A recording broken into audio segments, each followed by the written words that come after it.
Two be assigned to remote client কীভাবে IP পাবে, এখান থেকে আমি ম্যানুয়ালিও দিয়ে দিতে পারি, অটোমেটিকও দিয়ে দিতে পারি। যেহেতু আমরা ডিএসসিপি সার্ভার ইনস্টল করে নিয়েছি সেহেতু আমরা অবশ্যই অটোমেটিকলি দিয়ে দিব। এখানে চাচ্ছে কি আমি রেডিয়াস সার্ভার ইনস্টল বা কনফিগার করতে চাই কিনা, আমরা নো দিব। দেন নেক্সট ফিনিশ, এখান থেকে ওকে।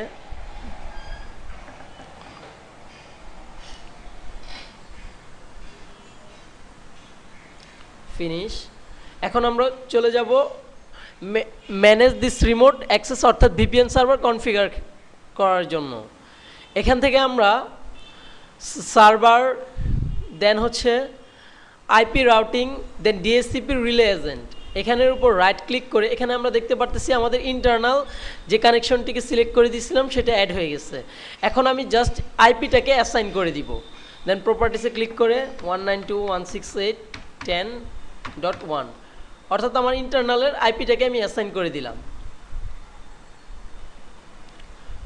আমার ভিপিএন সার্ভার কনফিগার করা শেষ। এখন আমি চলে যাব ভিপিএন সার্ভার কনফিগার বা ভিপিএন সার্ভারে ইউজার যেন ঢুকতে পারে এর জন্য আমি একটা অ্যাকাউন্ট তৈরি করে দিব। অ্যাকাউন্ট তৈরি করার জন্য আমরা চলে যাব মাই কম্পিউটার, রাইট ক্লিক করে ম্যানেজ, দেন এখান থেকে লোকাল ইউজার গ্রুপ থেকে আমি একটা তৈরি করে দিচ্ছি, জাস্ট শুধুমাত্র ভিপিএন ইউজাররাই এটা অ্যাক্সেস করে যেন ঢুকতে পারে। নাম দিচ্ছি ইউজার নেম ভিপিএন, দেন ক্রিয়েট, আমরা পাসওয়ার্ডটি সেট করে দেই 123, দেন 123, দেন ওকে। এখন এটার উপর আমরা ডাবল ক্লিক করে আমরা এটাকে dial in connection allow access দিয়ে দিতে হবে, আদারওয়াইজ সে কিন্তু রিমোট অ্যাক্সেস অর্থাৎ ভিপিএন কানেক্টিভিটি অ্যালো করবে না।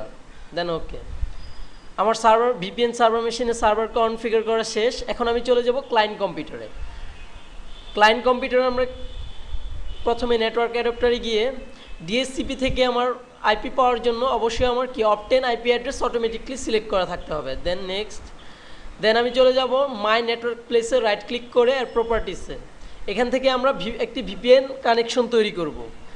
এর জন্য ডাবল ক্লিক করব নিউ কানেকশন উইজার্ডে, দেন নেক্সট।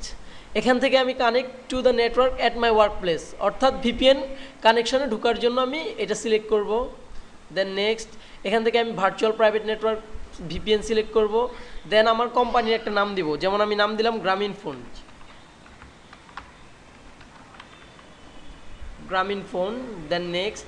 এখন আমার কোন আইপিটাকে সে সার্ভার হিসাবে নিবে আমি দিয়ে দিলাম আমার ভিপিএন সার্ভারের আইপিটা 192.168.